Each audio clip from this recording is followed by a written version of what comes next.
Well, praise the Lord, everybody. This is Bishop Horace E. Smith. I want to greet you in Jesus' name, but I'm thinking to you on behalf as a pastor of the church and also as a physician. We're living in very changeable times, and the issue of the coronavirus has affected all of us, not only in this country, but in the world itself. And things are rapidly changing. I've been blessed to be in contact with major experts, both in the faith world and in the medical world, to talk about the practicality of what this means to all of us. So I want to share with you what's happening here at our church at Apostolic Faith Church. We're asking people to follow the CDC and the guidelines of our state and city health department. That means this.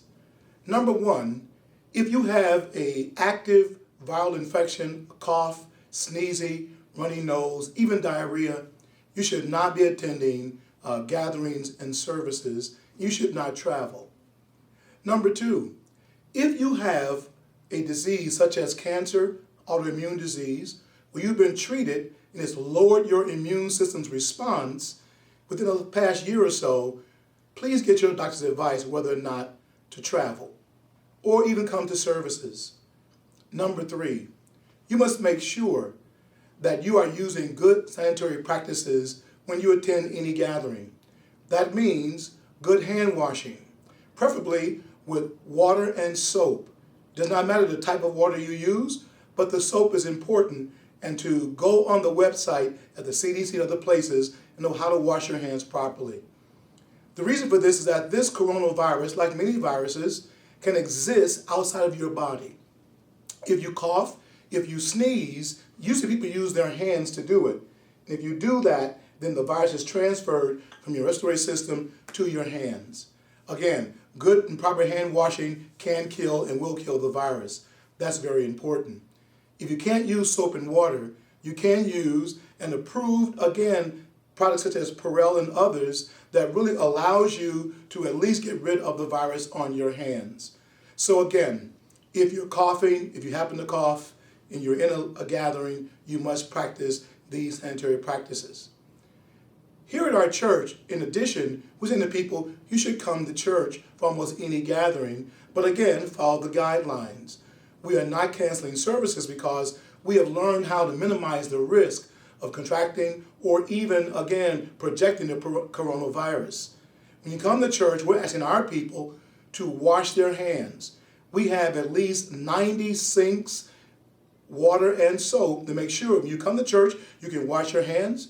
During the services again, refrain from a lot of hand touching. And if you're coughing again, excuse yourself and wash your hands again.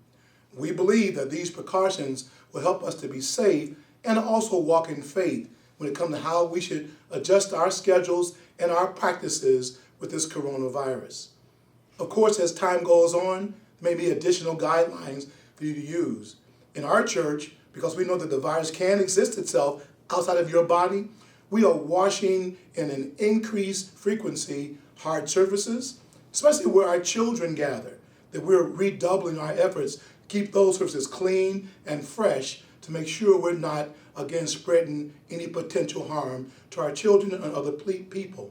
Also, in our outreach ministries, we're calling various places that we do ministry, nursing homes, hospitals, healthcare facilities, to make sure we're in line with their guidelines and we're not putting them at risk or our ministry workers.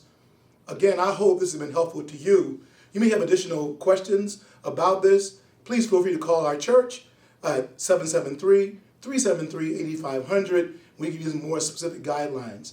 Again, this is rapidly changing. As it changes, we will update you both by email and other practices to make sure you're up to date with what's safe, but also with faith. Let me close by saying this. Fear and panic will not help us. So again, practice proper guidelines. If you're not sure, get the proper advice from healthcare professionals and others who are up to date with what needs to be done in an effective manner. My prayer for you and for all of us, God will bless us to walk in faith and in wisdom. God bless you in Jesus' name.